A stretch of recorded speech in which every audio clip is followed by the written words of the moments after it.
Hello दोस्तों, welcome back to my channel. मैं थोल्ला भाई पीके में आपका स्वागत है। तो दोस्तों, आज का जो आपका टॉपिक है वो है फिजिक्स क्लास से 12th चैप्टर 1 विद्युत आवेश कूलाम का नियम तथा विद्युत क्षेत्र, जो कि एनसीईआरटी पैटर्न में चल रहा है। और आज आपका जो वीडियो होगा उसमें हम डिस्कस करेंगे विद्युत क्षेत्र के बारे में और विद्युत क्षेत्र बल रेखाओं के गुण के बारे में।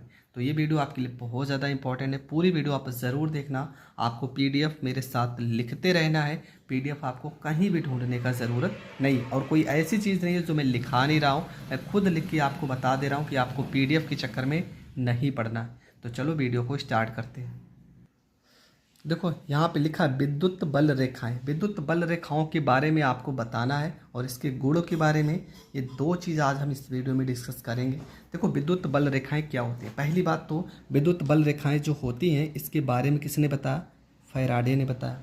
पहला पॉइंट तो आपको ये याद करना है कि विद्युत बल रेखाओं के बारे में सबसे पहले सुझाव किसने दिया? तो फैराडे ने दिया।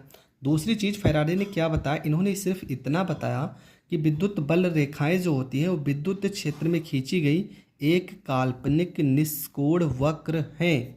ठीक है, इसके बारे में एकदम क्लियर नहीं बता दिया था कि विद्युत बल रेखाएं इस तरह से गमन कर सकती हैं। उन्होंने इसको काल्पनिक और निष्कोण वक्र के रूप में चलती हुई रेखाओं के बारे में बताया।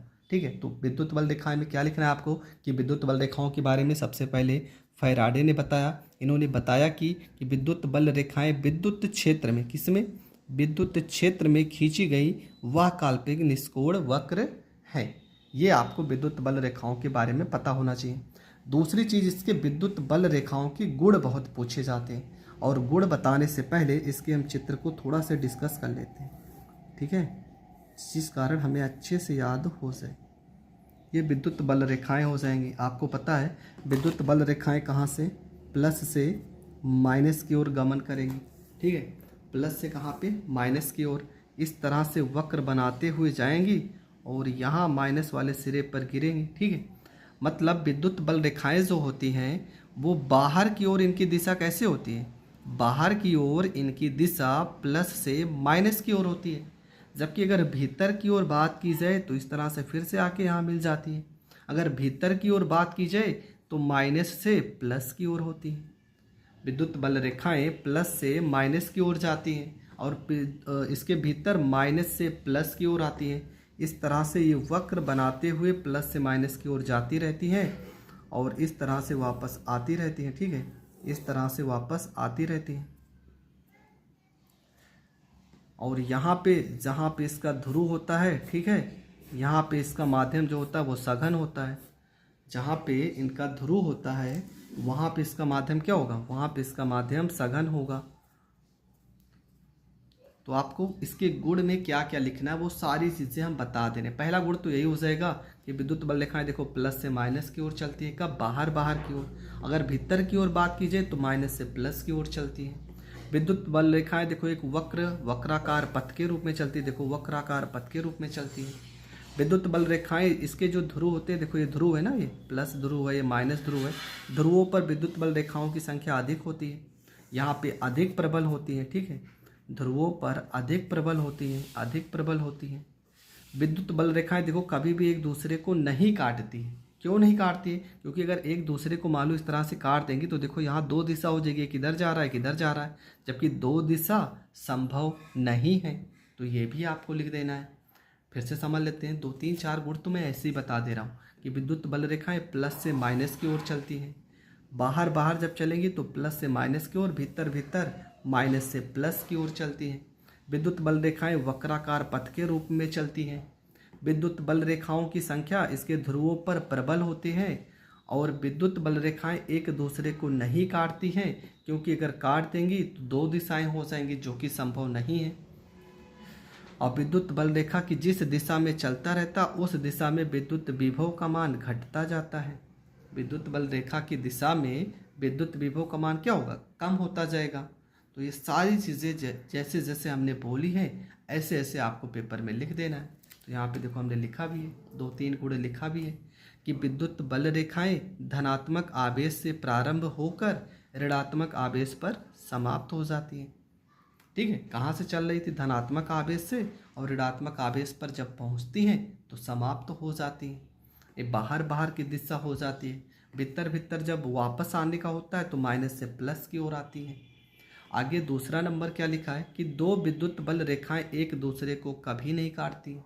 या कहा ना हमने कि ये दूसरे को कभी नहीं काटती हैं। क्यों नहीं काटती हैं अगर पूछेगा तो आपको उत्तर यही बताना है, क्योंकि विद्युत बल रेखाओं की दो दिशा संभव नहीं है। यहाँ लिख भी दे रहे हैं, दो दिशा जो होगी वो संभव नहीं है। ये आपका उत्तर हो जाएगा, संभव नहीं है। ठीक है, इतना आपको लिख देना है। आगे, विद्युत बल रेखा की दिशा में विद्युत विभव घटता है। जिस रेखा में विद्युत बल रेखाओं की दिशा होती है उस साइड में विद्युत विभव का मान कम होता जाता है। और लिखना चाहें तो लिख सकते हैं कि विद्युत बल रेखाएं जो उसका ध्रुव होता है वहाँ पे प्रबल होती हैं। विद्युत बल रेखाएं ध्रुवों पर प्रबल गुण दर्शाती हैं। विद्युत बल रेखाओं की संख्या ध्रुवों पर अधिकतम होती है। ठीक है, ये सारी चीज़ आप लिख सकते हो। तो 2-3 गुण पेपर में आपको लिख देना है, आपको पूरे के पूरे नंबर मिल जाएंगे। इसके बाद एक और डिफिनेशन है, कभी कदार ये भी पूछी गई तो इसको भी हम समझ लेते हैं। मान लेते हैं यहाँ पे कुछ पदार्थ रखे हैं। ठीक है, ये कुछ पदार्थ रखे हैं जो कि लोहे के हैं, छोटे छोटे टुकड़े हैं लोहे के। हम यहाँ पे बड़ा सा एक चुंबक ले आते हैं, बड़ा सा क्या, चलो छोटा सा ही ले आते हैं। यहाँ पे आवेश रखे हैं। ठीक है, क्योंकि चुंबक वाला लेसन तो अभी हम पढ़ नहीं रहे। ये सारे के सारे आवेश रखे हैं। यहाँ पे किसी भी हम दूसरे आवेश को अगर लेके आएंगे, मान लो ये प्लस था, ये भी प्लस है, और एक सिरा ये वाला माइनस से मान लेते हैं। जब ये पूरे के पूरे आवेश रखे गए हैं, अगर प्लस वाले आवेश को इसके पास लेके आएंगे तो आपको पता है यहाँ भी प्लस है, यहाँ भी प्लस है, तो इनके बीच में प्रतिकर्षण होगा, इनके बीच में प्रतिकर्षण होगा।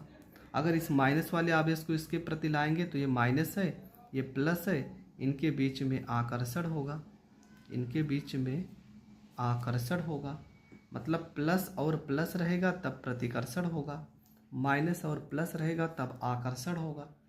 तो यहाँ पर हम लिख देंगे विद्युत क्षेत्र किसे कहते हैं, प्रत्येक आवेश के चारों ओर का वह क्षेत्र जिसमें किसी दूसरे आवेश को, ठीक है, प्रत्येक आवेश के चारों ओर का वह क्षेत्र जिसमें किसी दूसरे आवेश को लाने पर या तो आकर्षण होता है या तो प्रतिकर्षण होता है, तो ऐसे क्षेत्र को विद्युत क्षेत्र कहते हैं। बस इतना ही तो लिखना है कि प्रत्येक आवेश के चारों ओर का वह क्षेत्र जिसमें किसी दूसरे आवेश को लाने पर या तो आपका क्या होगा, आकर्षण भी हो सकता है या तो प्रतिकर्षण बल का अनुभव करे। दोनों में से कोई ना कोई तो करेगा। ठीक है, हमने बता दिया क्या करेगा। अगर प्लस वाला रहेगा, प्लस ये भी रहेगा तो प्रतिकर्षण करेगा, ये प्लस रहेगा ये माइनस करे रहेगा तो आकर्षण करेगा। तो दोनों कंडीशन में कुछ भी हो सकता है, या तो प्रतिकर्षण हो सकता है या तो आकर्षण हो सकता है।